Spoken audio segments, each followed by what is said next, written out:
જય શ્રી કૃષ્ણ પ્રિય દર્શક મિત્રો, મારી આ યુટ્યુબ ચેનલ શ્રી હરિભક્તિ રસમાં તમારા બધાનું હાર્દિક સ્વાગત છે. આજના વિડીયોમાં આપણે શ્રી હનુમાન દાદાની કથા શ્રવણ કરીશું.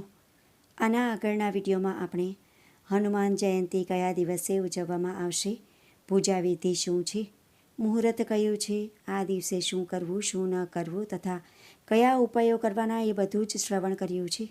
જો તમે એ વિડીયો ન જોયો હોય તો આ વિડીયોના અંતમાં હું એ વિડીયો આપી દઈશ.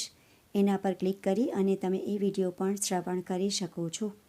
ચેનલ શ્રી હરિભક્તિ રસ પર જો તમે નવા છો તો ચેનલને જરૂરથી સબસ્ક્રાઈબ કરી દેજો અને બાજુમાં ઘંટીનું નિશાન આવે તો એના પર પણ જરૂરથી ક્લિક કરજો, જેથી મારા આવનારા બધા જ વિડીયોની તમને જાણકારી મળતી રહે. રામ ભક્ત હનુમાન દાદા ઘણા નામોથી ઓળખાય છે, જેમ કે મારુતિનંદન, પવનપુત્ર અને સંકટમોચન વગેરે નામોથી ઓળખાય છે. તેમને ભગવાન શિવના 11મા રુદ્ર અવતાર માનવામાં આવે છે અને તેમના જન્મનો ઉલ્લેખ ઘણી પૌરાણિક કથાઓમાં જોવા મળે છે. હનુમાન દાદાની જન્મની કથા ખૂબ જ રસપ્રદ છે. હનુમાન દાદા માતા અંજની અને વાનર રાજ કેસરી રાજાના પુત્ર હતા. એવું માનવામાં આવે છે કે તેમનો જન્મ કોઈ સાદો સંયોગ નહોતો, પરંતુ દેવતાઓ, નક્ષત્રો અને તમામ દેવતાઓના આશીર્વાદથી પૃથ્વી પરથી પાપનો નાશ કરવા માટે થયો હતો. માન્યતાઓ અનુસાર માતા અંજનીને વરદાન આપવામાં આવ્યું હતું કે તેમનો પુત્ર શિવનો અંશ બનશે. આ સિવાય એવી પણ માન્યતા છે કે જ્યારે બજરંગબલીનો જન્મ થયો હતો તે જ સમયે રાવણના ઘરે પણ પુત્રનો જન્મ થયો હતો. આ સંયોગ વિશ્વમાં સારા અને અનિષ્ટનું સંતુલન જાળવવા માટે બન્યો હતો. સતયુગની વાત છે, જ્યારે માતા અંજની એક જંગલમાં બેસીને પુત્ર પ્રાપ્તિ માટે ભગવાન શિવની પૂજા કરી રહ્યા હતા. તે હાથ જોડીને અને આંખો બંધ કરીને પૂજામાં મગ્ન હતા. જ્યારે તેમની સામે મૂકવામાં આવેલા બાઉલમાં એક ફળ પડ્યું. જ્યારે માતા અંજનીએ તે ફળ જોયું તો તેમણે તેને પ્રસાદ માની લીધું અને તેનું સેવન કર્યું.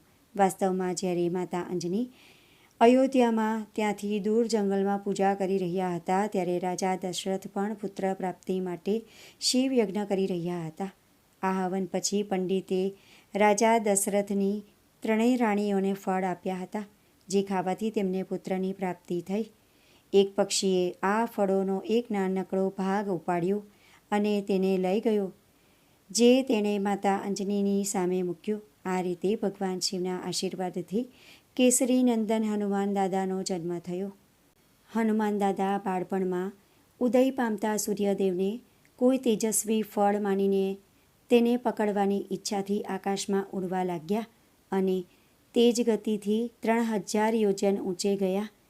ત્યારે સૂર્યદેવે પોતાના તેજ વડે પાછા પૃથ્વી પર તેમને નાખ્યા. છતાં પણ બાળ હનુમાન વાતાત્મજન હોવાથી ફરીથી શીઘ્ર ગતિથી સૂર્યદેવ તરફ ધસ્યા. તેમણે સૂર્યદેવને મોઢામાં મૂક્યા. આથી સમગ્ર બ્રહ્માંડમાં અંધકાર છવાઈ ગયો. તેથી દેવતાઓમાં હાહાકાર મચી ગયો. બાલ હનુમાનને રોકવા માટે ઇન્દ્રદેવે તેમના પર વજ્રનો પ્રહાર કર્યો.